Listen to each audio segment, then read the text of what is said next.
Permulaan dakwah Nabi Muhammad SAW. Pada usia 40 tahun, Nabi Muhammad diangkat sebagai nabi pada tanggal 17 Ramadan tahun 13 sebelum Hijriah di Jabal Nur dengan menyebut surat Al-Alaq.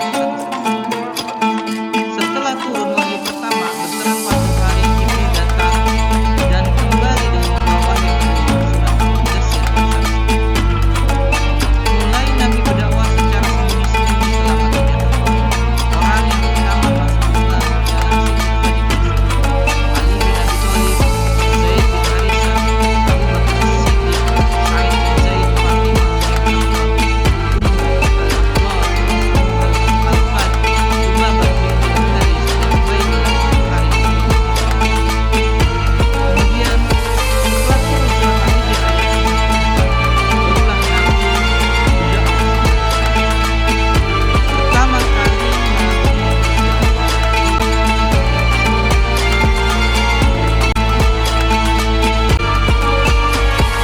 perhatian dan prioritas dakwah. Adapun perhatian dan prioritas dari dakwah Nabi Muhammad adalah untuk mengajarkan ketauhidan, di mana pada waktu itu umat manusia khususnya di masyarakat Arab jauh sekali dari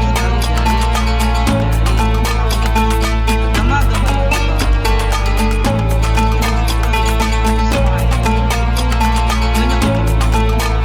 Kemudian perhatian tentang kondisi masyarakat kita yang kemudian beri kabar tentang adanya merubah perilaku orang-orang mengangkat adapun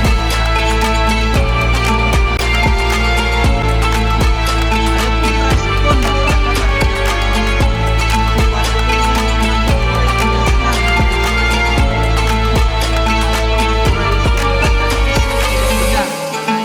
masyarakat mengenai ajaran Islam, sehingga banyak masyarakat yang terpengaruh oleh isu yang tidak benar. Ada beberapa faktor mereka menolak keras ajaran Nabi Muhammad.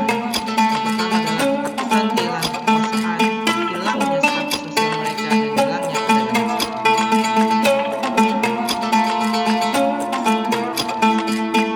Tantangan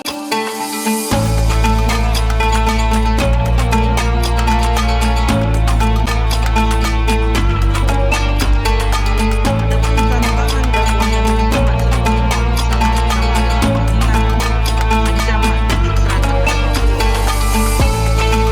Kedua, penghinaan, ancaman, dan siksaan terhadap pengikut Rasulullah. Adanya kedudukan harta, kedudukan, dan wanita. Kemudian membujuk Nabi Muhammad agar bertukar sembah dengan membujuk Al-Hasan bin Abi Thalib agar Nabi Muhammad mundur. Kemudian menghasut masyarakat Makkah agar tidak mau menerima ajaran membunuh, menghasut dan memboikot dan Hasan bin Abi Thalib yang melindungi Nabi Muhammad SAW. Yang terakhir adalah